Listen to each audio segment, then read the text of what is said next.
Hi guys, welcome to the session and this is Avneesh. तो पिछली episode में, पिछली वीडियो में हम लोगों ने देखा कि डेवऑप्स क्या होता है और डेवऑप्स से रिलेटेड जो भी मार्केट में मिथ चल रहे हैं हम लोगों ने उनको भी क्लियर किया था। तो अब तक बहुत सारी चीजें बहुत बढ़िया चल रही हैं।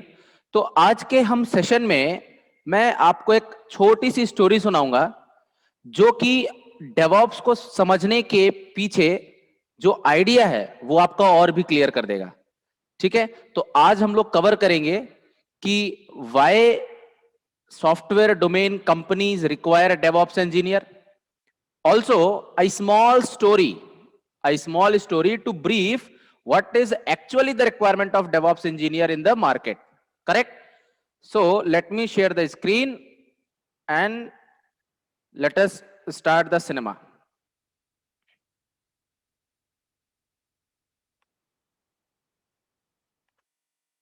Yeah.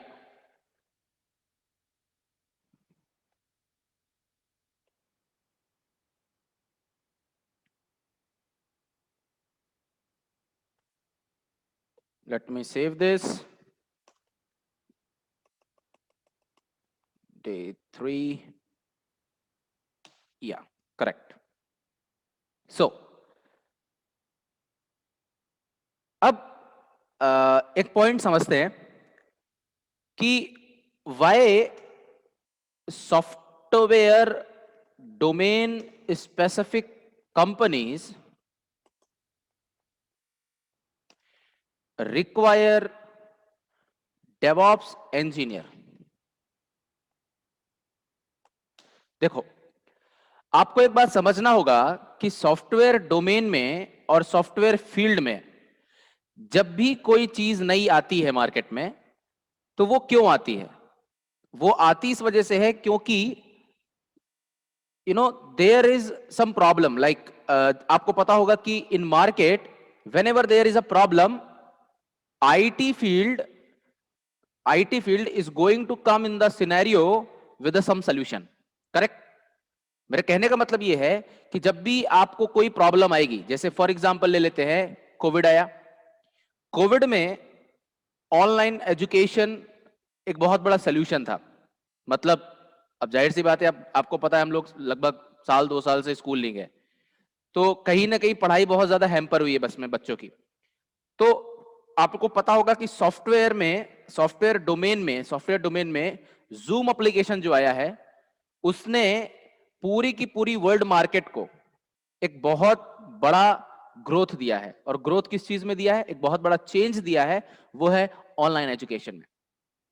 तो प्रॉब्लम क्या थी? प्रॉब्लम थी education. Okay, delivering the lectures of the teacher to the students was the biggest problem, and that problem was resolved by Zoom application. You can understand the scenario now.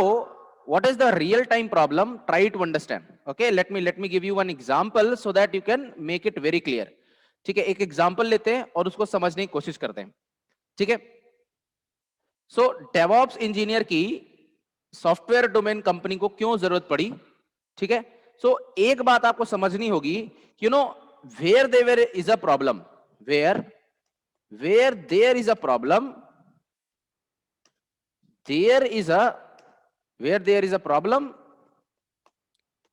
there comes the solution, there comes the solution in terms of software, in terms of software. ठीक है, जहां भी problem होगा वहां पर आपको जो solution मिलेगा उस प्रॉब्लम का, वो इन टर्म्स ऑफ सॉफ्टवेयर मिलेगा। ये हो गया पहला point. Now the second point is, okay, now the second point is, अरे where there is a where there is a software, where there is a software, there is a engineer. Correct? There is a engineer. अब जहां पर भी software होगा वहीं पर engineer होगा। Correct? Now where there is engineer, where there is engineer, now where there is a engineer, there is a project, there is a project. अब अगर आपसे कोई पूछे कि भाई इंजीनियर यानी सॉफ्टवेयर इंजीनियर किस पे काम करेगा, तो software engineer is definitely going to work in project और नॉट, करेक्ट? प्रोजेक्ट और नॉट? नाउ अब एक बात समझो, अब ऐसा तो है नहीं कि कोई इंजीनियर हो और डिलीवरी का काम कर रहे हो, कोई इंजीनियर हो मार्केटिंग का काम कर रहा हो, ऐसा तो है नहीं। अगर कोई सॉफ्टवेयर इंजीनियर को हायर करता है तो सॉफ्टवेयर इंजीनियर का काम क्या होगा? To develop a software product, correct? what is the work of what is the work of software engineer? What is the work of software engineer? The work of the software engineer is to develop application, correct? Develop application or software product or software product. Now अब ये जो engineer है ये software product दो तरीके से उठा सकता है, ठीक है? How these software product are developed, okay? So these software product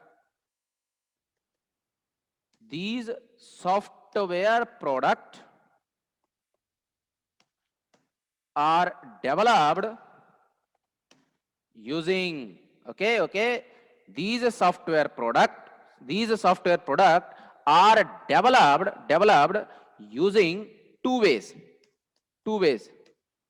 How? The first one is okay, you can go for a freelance developer,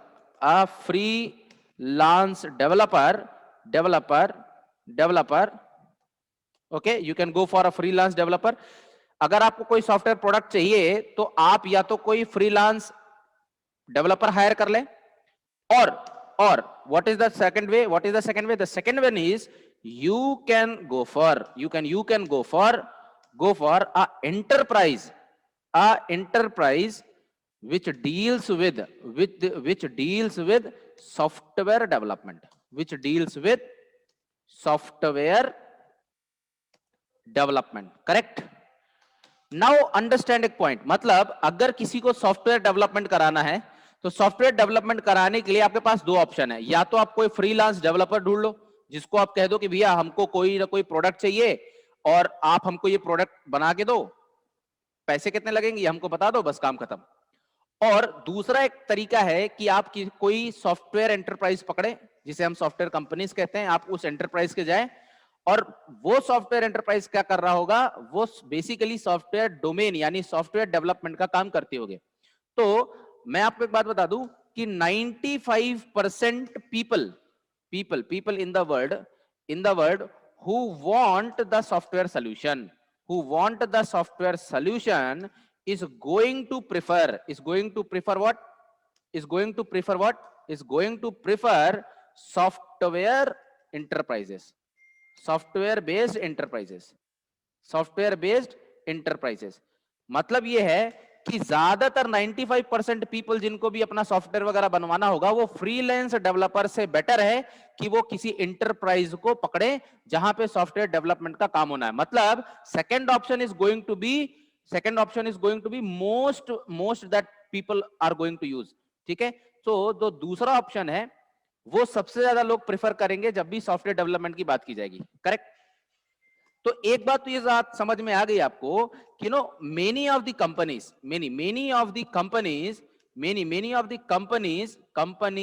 based on software domain will get their income, will get their source of income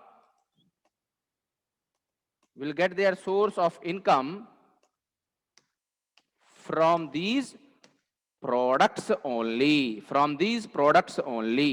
मतलब एक point ये भी clear हुआ कि जो बहुत सारी companies हैं जो सॉफ्टवेयर डोमेन में काम करती हैं, उन सारी की सारी सॉफ्टवेयर डोमेन को जो सोर्स ऑफ इनकम मिलेगा वो भी इन प्रोडक्ट से मिलेगा।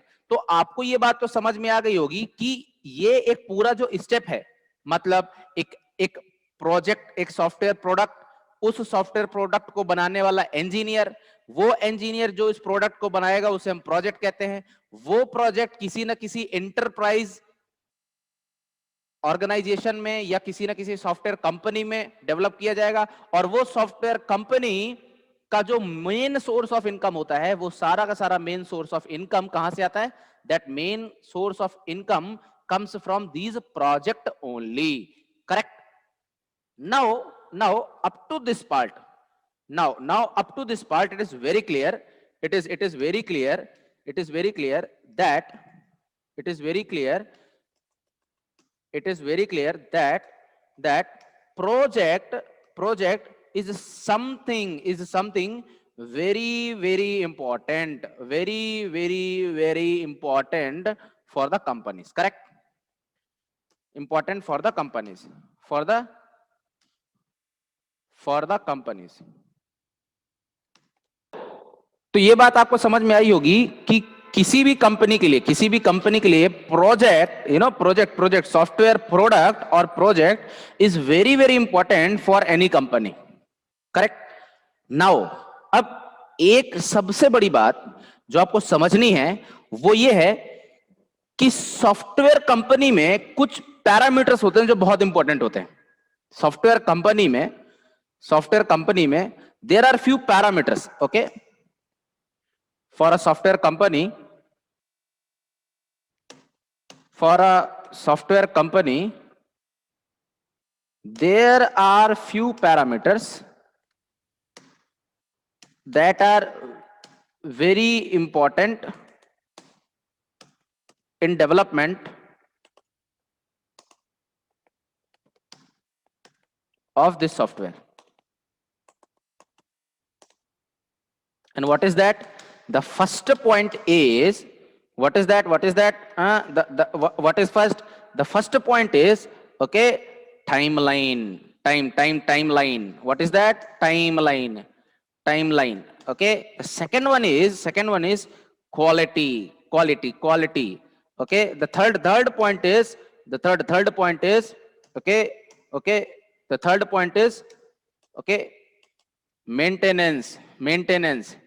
Okay. The fourth point is budget. Okay.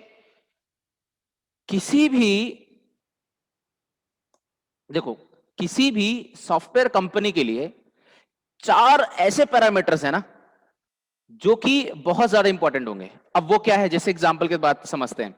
मान लीजिए आपसे किसी ने कहा कि हमको सर मेरी रिक्वायरमेंट है कि मुझे फला प्रोजेक्ट चाहिए और उस प्रोजेक्ट को आप हमको डिलीवर कर दीजिए. तो अगर आप उसको डिलीवर करने के लिए आप बोलोगे सर मेरे को 1 साल का टाइम चाहिए और उसके पास इतना टाइमलाइन ही नहीं है, ठीक है. अगर आपने किसी से बोला है 2 महीने, तो 2 महीने मतलब 2 महीने. ऐसा नहीं हो रहा कि उस प्रोडक्ट को बनाते बनाते आप साल भर ले गए, ठीक है. तो सॉफ्टवेयर प्रोडक्ट में timeline is very important term. Timeline, ठीक है. तो अगर आप किसी सॉफ्टवेयर को बना रहे हैं या किसी सॉफ्टवेयर को डेवलप कर रहे हैं, ठीक है, तो अगर आप डेवलपर पॉइंट ऑफ व्यू से सोचें, डेवलपर पॉइंट ऑफ व्यू से सोचें, तो timeline for any product, any software product is very important. Correct? Okay. Timeline. Okay. Delivery, that is called delivery. Correct? Delivery of the product, delivery of the software product. तो अगर आप किसी software product की बात करें तो उसकी जो डिलीवरी होती है ना वो सबसे ज्यादा इंपॉर्टेंट होती है. डिलीवरी सबसे ज्यादा इंपॉर्टेंट होती है. अच्छा, अब एक बात करते हैं क्वालिटी की. बात करते हैं किसकी? क्वालिटी की. अच्छा, आप लोगों ने एक बात और देखी होगी, एक बात और बता रहा हूं मैं आपको. इसमें एक नोट है जो आपको ये पता होना चाहिए. You know, this is the reason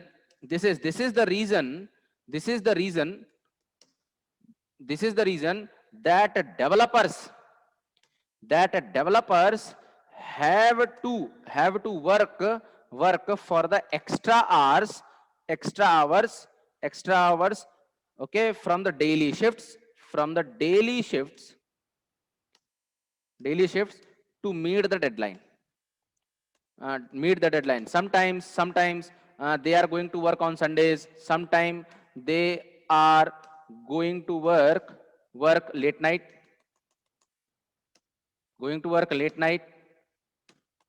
or on holidays,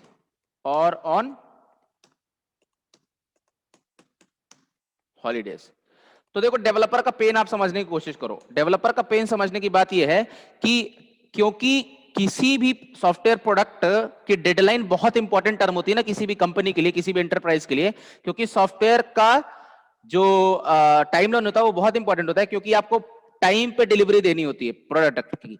ठीक है, अगर उसने बोला है कि मेरे को सर 6 महीने में देना, मतलब 6 महीने के अंदर अंदर आपको प्रोडक्ट दे देना होगा, क्योंकि एक बार आप उसको प्रोडक्ट बना के दोगे तो वो भी खुद भी तो टेस्ट करेगा सही बना है, उसमें कुछ एरर आएंगी, तो बहुत सारी चीजें होती हैं। तो इसी वजह से जो प्रोडक्ट होता है, सॉफ्टवेयर प्रोडक्ट होता है, सॉफ्टवेयर डोमेन में उसकी डिलीवरी और टाइमलाइन बहुत ज्यादा इंपॉर्टेंट होती है। ठीक है, अच्छा, इसी रीजन की वजह से आप, अगर आपके नजर में कोई डेवलपर हो जो सॉफ्टवेयर इंजीनियर, अगर आपका कोई दोस्त हो तो उससे पूछिएगा, आपको पता चलेगा कि अगर सॉफ्टवेयर कंपनी बोलती है कि 10 से 7 का काम है या 10 से 6 का काम है, तो कभी भी आप नहीं देखोगे कि कोई सॉफ्टवेयर डेवलपर सीधे 6 बजे उठ के चला जाए।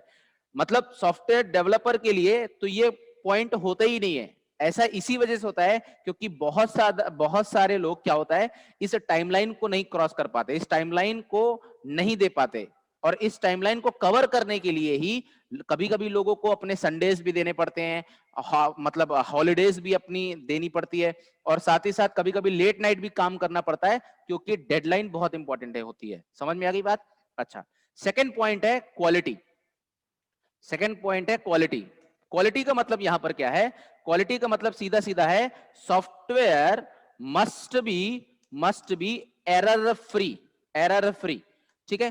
क्वालिटी का मतलब यहां पे सॉफ्टवेयर क्वालिटी फ्री, मतलब एरर फ्री होना चाहिए, एरर फ्री होना चाहिए, ओके, एरर फ्री होना चाहिए, okay, no, okay, security less, security concern less होना चाहिए, security concern must be less. अब कहने का मतलब ये है, किसी, अब आपने टाइमलाइन तो बहुत अच्छी कर ली, अब टाइमलाइन तो बहुत अच्छी कर ली, जैसे कहने का मतलब क्या होता है, टाइमलाइन का मतलब है किसी प्रोडक्ट को आपने बनाने में बहुत ज्यादा टाइम दिया, बहुत ज्यादा टाइम, मतलब टाइम नहीं डिस्ट्रॉय किया, बहुत अच्छा काम किया, लेकिन टाइम के प्रेशर की वजह से आपने वो प्रोडक्ट जैसे तैसे बना दिया।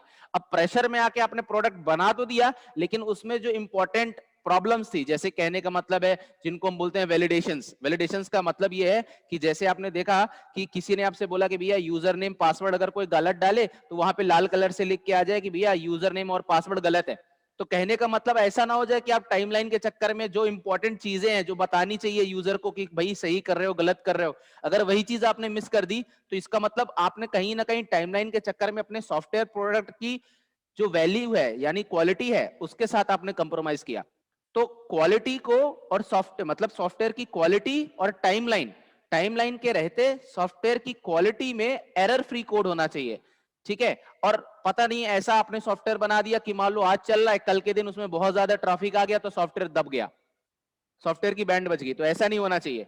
ठीक है, किसी ने हैक कर लिया, ऐसा भी नहीं होना चाहिए कि आपने उसमें, मतलब जो सिक्योरिटी वगैरह होना चाहिए, जो भी एरर वगैरह सॉल्व करके रखना चाहिए, वो सारी की सारी चीजें अगर आप वो नहीं करोगे तो कहीं ना कहीं आपका जो सॉफ्टवेयर प्रोडक्ट है वो बाकी लोगों के सॉफ्टवेयर के कंपैरिजन में थोड़ा सा कहीं ना कहीं प्रॉब्लम करेगा, और उससे आपका जो सॉफ्टवेयर होगा वो अच्छी क्वालिटी में डिलीवर नहीं हो पाएगा। ठीक है, तो ऐसा ना हो कि टाइमलाइन के रहते, टाइमलाइन को कवर करने के चक्कर में आप सॉफ्टवेयर की क्वालिटी ही से ही कंप्रोमाइज कर जाओ, तो ऐसा भी नहीं होना चाहिए।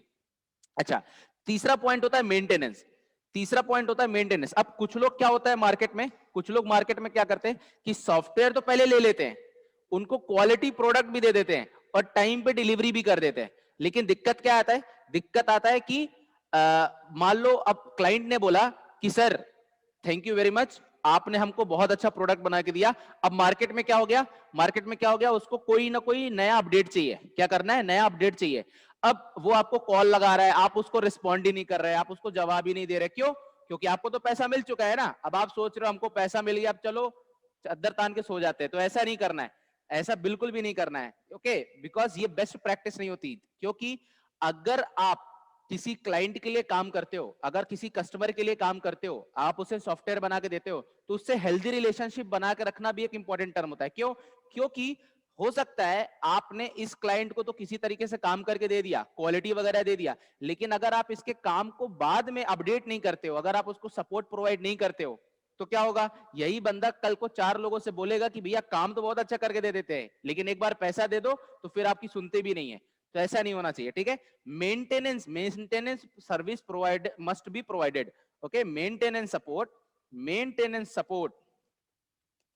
Maintenance support must be provided, must be provided, maintenance support must be provided. ठीक है, इसीलिए इसीलिए that is why note, that is why company company provides provides provides free maintenance, free maintenance, free maintenance up to specific time duration, time duration. इसीलिए इस क्योंकि ये maintenance बहुत जरूरी होता है कस्टमर से वन टू वन रिलेशन बनाने के लिए, इसीलिए बहुत सारी कंपनियां क्या करती हैं, जब वो अपना प्रोडक्ट लॉन्च करती है ना, जब वो प्रोडक्ट अपने कस्टमर को डिलीवर कर देते हैं, तो क्या होता है, वो लोग कहते हैं कि सर अभी आने वाले 1-2 महीने तक हम आपको सर्विस फ्री प्रोवाइड करेंगे, अगर कोई भी आप चेंजेस बोलेंगे तो हम उसको कर देंगे। ये सॉफ्टवेयर बनने के बाद की बात कर रहा हूं मैं। एक बार सॉफ्टवेयर बन के मार्केट में रेडी हो गया, आपने पेमेंट ले लिया, सारी की सारी चीजें खत्म हो गई, फिर आप बहुत सारी कंपनियां कहती हैं कि सर हम आपको 1 महीने 2 महीने 3 महीने 4 महीने 5 महीने 6 महीने तक हमारी टीम आपसे रोज कांटेक्ट करेगी, अगर आपको कोई प्रॉब्लम हो तो आप हमको आप प्रॉब्लम बताइएगा, हम फ्री ऑफ कॉस्ट आपको सर्विस प्रोवाइड करेंगे। ठीक है, तो सॉफ्टवेयर कंपनी में मेंटेनेंस भी एक बहुत बड़ा पॉइंट होता है। ठीक है, चौथा चौथा है बजट, बजट भी बहुत इंपॉर्टेंट है। अब मान लो कोई क्लाइंट आया, कोई क्लाइंट आया और उसने कहा sir I want to make okay, I want to make a e-commerce solution। Sir मुझे अपनी दुकान के लिए ई कॉमर्स सोल्यूशन चाहिए, ई कॉमर्स में अपना सामान वगैरह उसमें बेचना चाहता हूं। तो आपने कहा सर बन जाएगा, नो प्रॉब्लम, ओके 6 मंथ का टाइम लगेगा और आपको बना के दे देंगे। तो उसने बोला सर बजट, तो अब आपने बजट क्या बोला, अब आपने क्या सोच लिया, अब आपने एकदम से क्या कर दिया, आपने बोल दिया सर 5 करोड़ रुपीज, 5 करोड़। अब उस इंसान का बजट ही मान लो 1 करोड़ का है, उस इंसान का बजट ही 1 करोड़ का है, तो आपने क्या करना है, आपने क्या करना है, आपने क्या बोल देना सर हम 5 करोड़ से नीचे नहीं लेंगे। तो फिर उसने क्या करना है, उसने तो इतना ही सुन के बेहोश हो जाना है, उसने तो इतना ही सुन के बेहोश हो जाना है कि नहीं, करेक्ट? हाँ, he is going to die, correct? Now understand the scenario, क्योंकि बजट एक इंपॉर्टेंट पैरामीटर है दोनों के लिए। किसके लिए? सॉफ्टवेयर कंपनी के लिए, क्योंकि उसे तो प्रॉफिट देखना है, और क्लाइंट को भी लिए भाई, उसको अपनी बाकी चीजें भी तो देखना है, सिर्फ सॉफ्टवेयर बना के थोड़ी ना रख लेना है, करेक्ट? तो इसीलिए इसमें एक टर्म आया है जिसको बोला जाता है मार्जिनल कॉस्ट। कौन सा बोला जाता है? Marginal, marginal. जब मैं सॉफ्टवेयर, अभी जब हम आगे पढ़ेंगे इसको, मार्जिनल कॉस्टिंग जिसको बोलते हैं, मार्जिनल कॉस्टिंग। तो मार्जिनल कॉस्टिंग क्या होता है? मार्जिनल कॉस्टिंग में क्या किया जाता है, हम लोग ऐसा करते हैं, जैसे for example e commerce application बना, ठीक है, ई कॉमर्स एप्लीकेशन बना, तो उसने बोला सर, क्लाइंट ने बोला सर 5 करोड़ तो हम आपको नहीं दे पाएंगे, चलिए ना आपकी ना हमारी, एक काम करते हैं 3 करोड़ में फाइनल कर देते हैं, 3 करोड़। और मैं एक बात को आपको बात बताऊं, मजाक नहीं कर रहा हूं, सच में जो सॉफ्टवेयर होते हैं वो करोड़ में बनते हैं, लैक्स में, 10 लैक्स में, करोड़ में बनते हैं। ठीक है, तो सॉफ्टवेयर टर्म की इतनी इंपॉर्टेंस है, जहां पर कोई करोड़ों और लाखों का जहां प्रोडक्ट होता है ना, वहां पर कोई भी चीज कंप्रोमाइज नहीं होनी चाहिए। Neither timeline should be destroyed, neither delivery must be should be spoiled, ना ही मेंटेनेंस, ना ही क्वालिटी, मतलब किसी भी चीज से कंप्रोमाइज नहीं होना चाहिए। और जब बात पैसे की आती है तो हम इंडियंस को ज्यादा ही उस चीज को समझ रहे हो बात को, तो पॉइंट यही है, करेक्ट? सो कमिंग टू, तो बात फाइनल हुई 3 करोड़ पे। अब 3 करोड़ पे जब बात फाइनल हुई तो उसने कहा सर मैं तो आपको 1 करोड़ से ज्यादा नहीं दे सकता, यही मेरा बेस मार्जिन प्राइस है। तो इसमें बात क्या होती है, इसमें बात होती है, तो मार्जिनल कॉस्टिंग में क्या होता है, मार्जिनल कॉस्टिंग में 2 टर्म होते हैं, 2 कॉस्टिंग होती है, एक बोलते हैं बेस कॉस्टिंग, एक होता है बेस कॉस्टिंग। देखो एक मैं आपको बात बता दूं, देखो ये जो सीरीज चल रही है ना, ये जो सीरीज चल रही है, ये सीरीज अगर आप फॉलो करते हो तो एक बात आपके साथ बहुत फायदे वाली होने वाली है, वो ये है कि देखो आप भले ही फ्रेशर हो, आपने इंडस्ट्री एक्सपीरियंस नहीं किया है, लेकिन आप बिना कंपनी को ज्वाइन किए ही, यानी अगर आप कोई कंपनी ज्वाइन करने जाओगे उससे पहले ही सॉफ्टवेयर से रिलेटेड एक इंडस्ट्री में कैसे काम होता है, उसमें कैसे कॉस्टिंग की जाती है, ठीक है, उसमें कैसे क्लाइंट से डे टू डे फैक्टर्स जो होते हैं उनको कैसे मतलब उन पे कैसे काम किया जाता है, ठीक है, ताकि आप एक सॉफ्टवेयर अपनी कंपनी को अच्छा डिलीवर कर पाओ। तो बहुत सारी चीजें हैं, तो हम उसकी बात करेंगे। तो बेस कॉस्टिंग बेसिकली क्या होता है, बेस कॉस्टिंग हम लोगों ने डिसाइड कर दी कि सर आप एक काम करो कि बेस कॉस्टिंग आप हमको 1 करोड़ रुपए रखते हैं, कोई दिक्कत नहीं है। और इसके बाद जो अगली जो कॉस्टिंग है इसको बोलते हैं जो बेस कॉस्टिंग है, और अगली जो कॉस्टिंग होती है इसको बोलते हैं टारगेट कॉस्टिंग। टारगेट कॉस्टिंग, अब ये टारगेट कॉस्टिंग बेसिकली किसके लिए होता है? 1 करोड़ तो क्लाइंट के लिए हो गया, और जो 2 करोड़ हो गया वो होता है इंडस्ट्री पॉइंट ऑफ व्यू से। इंडस्ट्री पॉइंट ऑफ व्यू से क्या किया इन्होंने? कहा सर एक काम कर लेते हैं, हम आपका प्रोडक्ट 1 करोड़ में बना देंगे, लेकिन आपको हमको 3 करोड़ देना होगा। अब वो कहेगा भैया कैसी बातें कर रहे हो, मैं मेरा बजट 1 करोड़ का है। वो कह रहा है सर आपके ऊपर ये 2 करोड़ जो रुपए है वो आपके ऊपर मतलब बर्डन नहीं होगा, ठीक है, आपको खर्चा नहीं देना है। आपको कैसे देना है?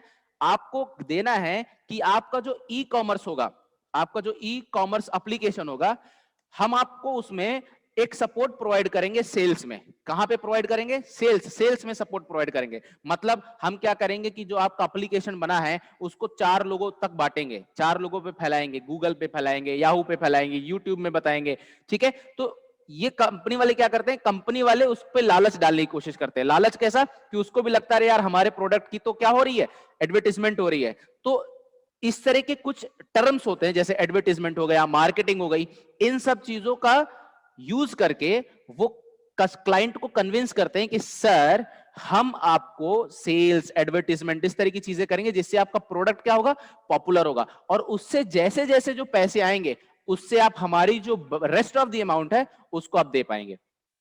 ठीक है, समझ में आ गई बात? तो 4-5 चीजें किसी भी कंपनी के लिए, किसी भी सॉफ्टवेयर कंपनी के लिए बहुत इंपॉर्टेंट होती हैं, जिसमें सबसे नंबर 1 पर आता है timeline. Timeline, what is the meaning of the timeline? Okay, what is the meaning of timeline? Delivering the product at the right time, correct? ना पहले ना बाद, ठीक है, पहले दे दो बेटर है, बट बाद में नहीं आना चाहिए। सेकेंड इज क्वालिटी, ठीक है, your product must be error free, security risk must be less, okay, security risk must be less, okay, it should work very smooth, ठीक है, इट शुड बी स्केलेबल। कहने का मतलब यह है कि अभी 10 लोगों के लिए बहुत अच्छा चल रहा है, अचानक रातों रात 100 लोग आ गए, 1000 लोग आ गए, साइट को डाउनग्रेड नहीं होना चाहिए, साइट को बंद नहीं होना चाहिए। तो this is the thing that we want to make very clear, quality must not be compromise. और हमेशा याद रखिएगा टाइमलाइन और क्वालिटी दोनों एक दूसरे के इनवर्सली प्रोपोर्शनल होंगे। जैसे एक कहावत आपने सुनी होगी, जल्दी काम शैतान का। तो जब कोई काम आप जल्दी जल्दी करते हैं तो क्वालिटी में कंप्रोमाइज होता है, राइट? सो एक सॉफ्टवेयर डेवलपर के लिए, एक सॉफ्टवेयर डेवलपर के लिए, एक सॉफ्टवेयर इंजीनियर के लिए, timeline, balance between timeline and quality is very very important. The third point is maintenance, ठीक है, maintenance must be provided to the customer, maintenance must be provided to the customer, so that tomorrow if some issue is going to come, if tomorrow some issue is going to come, some problem is going to come, you should be there to help him, correct? And fourth, what is the fourth point? Budget, okay, the amount of investment, the amount of the investment must be equal to marginal costing, correct? So up to this session it is very clear कि software domain में 4 चीजों के साथ कभी भी compromise नहीं होनी चाहिए, ओके? क्योंकि ultimately project is completely developed by developers, project is completely developed by developers, and the costing of that developer is going to provide the income to that enterprise, and that product costing will somehow depend upon the salary of the employment. कहने का मतलब यह है अगर project ही चला गया, उसका payment नहीं हुआ, तो कंपनी आपको सैलरी कैसे देगी? समझ पा रहे हो बात को? So that is the thing we need to take care. So up to this session it is very clear, correct? So आज के लिए इतना ही, let meet tomorrow in the next session, okay? तब तक के लिए bye bye, take care, and please stay to this channel for more videos. Visit Techpile Technologies and do not forget to subscribe this channel, share with your friends, and we have given the description for other playlist in the down description. अगर आपको लगता है कि there are something more resources you want to learn, okay, so please check out the description. Let's meet next. Bye bye.